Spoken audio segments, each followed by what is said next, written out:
Bismillahirrahmanirrahim. Assalamualaikum anak-anak. Mudah-mudahan kalian tetap sehat, semangat, dan bahagia.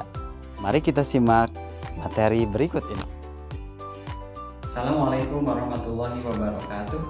Apa kabar anak-anak? Mudah-mudahan kalian tetap sehat selalu dan tetap semangat ya. Terima kasih kepada orang tua, anak-anak semua yang senantiasa selalu memberikan semangat untuk tetap belajar. Kemudian yang selalu tetap semangat membimbing anak-anaknya. Terima kasih banyak ya. Pada kesempatan kali ini Pak Robi akan membawakan pelajaran bahasa Indonesia. Setelah di pertemuan sebelumnya kita sudah mengulas tentang gagasan pokok, gagasan pendukung, kemudian masuk ke membuat ringkasan dan kemarin alhamdulillah bagus-bagus ya tugasnya. Terima kasih yang sudah mengerjakan tugas bahasa Indonesia kemarin. Pada pertemuan kemarin ditugaskan untuk membuat ringkasan dari bacaan yang sudah disediakan. Kemudian di sini kita di halaman ke-10 kita akan mempelajari tentang menata informasi dalam bentuk peta pikiran. Sudah dibuka bukunya? Boleh dibuka dulu. Ya, kalau sudah dibuka di halaman 10 ya. Nah, di halaman 10 ini menata informasi dalam bentuk peta pikiran. Peta pikiran itu apa sih? Atau informasi itu apa sih? Harus ditata-tata. Ternyata informasi itu kita lihat di info di sini. Informasi merupakan kabar atau berita tentang sesuatu. Informasi membuat masakan nasi goreng, caranya biar enak itu seperti ini. Itu informasi yang kita terima yang tadinya tidak tahu menjadi tahu. Itu informasi. Nah, supaya informasi itu dapat dicerna dengan baik, maka informasi itu harus ditata dengan baik ya.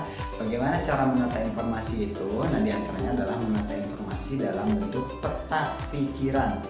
Peta pikiran itu seperti ini. Contohnya ada motor Vespa ya, motor Vespa itu bentuknya kayak gitu kan. Itu asal negaranya dari mana? Piaggio. Itu negaranya kan Piaggio. Asal negaranya adalah Italia. Kemudian bodinya terbuat dari apa? Dari besi. Bannya ukuran berapa? Ukuran 8 inci. Kemudian lampunya ada double atau single. Ternyata lampu Vespa itu biasanya double. Nah, itu ditata sedemikian rupa sehingga nanti kita bisa menjelaskan lebih rapi ya tentang Vespa itu. Nah, kita lihat di halaman 10 ini. Di halaman 10 ini kita akan menjelaskan tentang orang yang berpakaian adat seperti ini berasal dari mana sih? Nah, di sini mari kita simak. Ternyata orang yang berpakaian adat seperti ini adalah provinsinya Provinsi Sumatera Selatan. Sumatera Selatan itu biasanya Palembang ya. Kalau di Padang itu Sumatera Barat ya. Nah, Sumatera Selatan ini pakaian adatnya seperti ini. Provinsinya dari Sumatera Selatan. Kemudian suku adatnya pun dinamai dengan istilah Wong Kito. Makanya ada kalau di pinggir jalan atau di sebuah restoran suka ada empe Wong Kito. Maksudnya empe asli buatan Sumatera Selatan ya, atau yang bikinnya orang sana. Nah, kemudian di sini ada lagi makanan tradisionalnya adalah empe.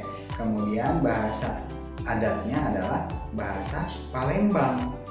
Ada 2 tingkatan katanya di sini bahasa Palembang itu.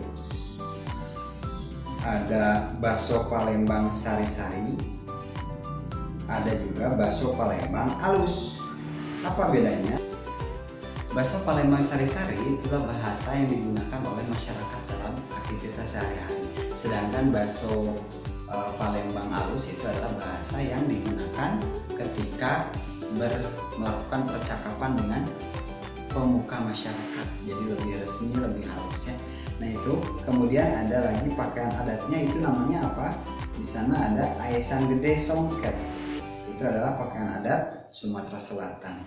Kemudian ada lagi senjata tradisionalnya adalah tongkat trisula. Kemudian nanti ada lagi tarian adatnya adalah tari tanggai. dan rumah adatnya disebut rumah limas. Rumah limas itu bisa dilihat di bawah ya, di gambar itu. Rumah limas ini merupakan rumah adat Sumatera Selatan. Rumah adat ini dapat dijadikan sebagai bahan informasi dalam membuat peta pikiran suku Palembang. Jadi nanti kalau peta pikirannya boleh kita misalkan melihat, kalau misalkan kita jalan-jalan ke Taman Mini ya, Taman Mini Indonesia Indah, di sana ada berbagai macam suku rumah adat. Di sana ada rumah adat Papua, rumah adat ini. Nah, apabila kita melihat rumah adat Papua, nanti ini rumah adat seperti ini berasal dari provinsi mana, kemudian apa ini, suku adatnya namanya apa, kemudian makanan tradisionalnya apa, bahasa adatnya apa, kemudian pakaian adatnya apa, senjata tradisional dan lain-lain. Itu dilambangkan dengan sebuah rumah. Boleh jadi membuat peta pikiran dari sebuah gambar rumah adat, boleh.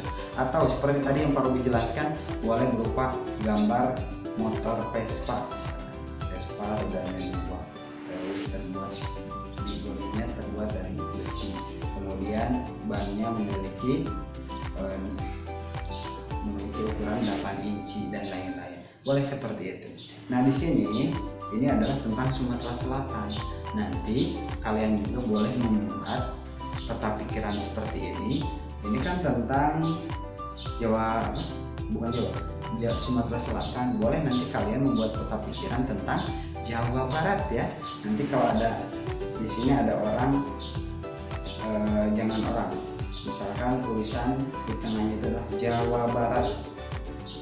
Kemudian kita tarik mana suku adat di Jawa Barat apa, makanan tradisional apa, bahasa adatnya apa di Jawa Barat itu, kemudian pakaian adatnya apa namanya, senjata tradisionalnya apa, tarian adatnya apa. Contoh, misalkan di tengah itu Pak Robi tulis Jawa Tengah, maka suku adatnya adalah suku Jawa. Kemudian makanan tradisionalnya biasanya di Jawa itu ada jenang ya, kemudian ada tempe mendoan dan lain-lain. Kemudian bahasa adatnya tentu bahasa Jawa. Kemudian ada lagi pakaian adatnya biasanya Dewi Jangkep ya. Ada lagi senjatanya juga, senjata tradisional Jawa Tengah itu apa? Pisau yang gitu-gitu, yang berliku-liku gitu apa namanya? Keris ya. Kemudian ada lagi tarian adatnya, tarian apa? Tarian adat Jawa Tengah itu serimpi ya. Nah, itu salah satu contoh kita membuat peta pikiran. Jawa Tengah itu terdapat suku Jawa. Makanan tradisionalnya adalah jenang. Kemudian bahasa adatnya pun bahasa Jawa. Di sana terdapat pakaian adat disebut Jawi Jangkep.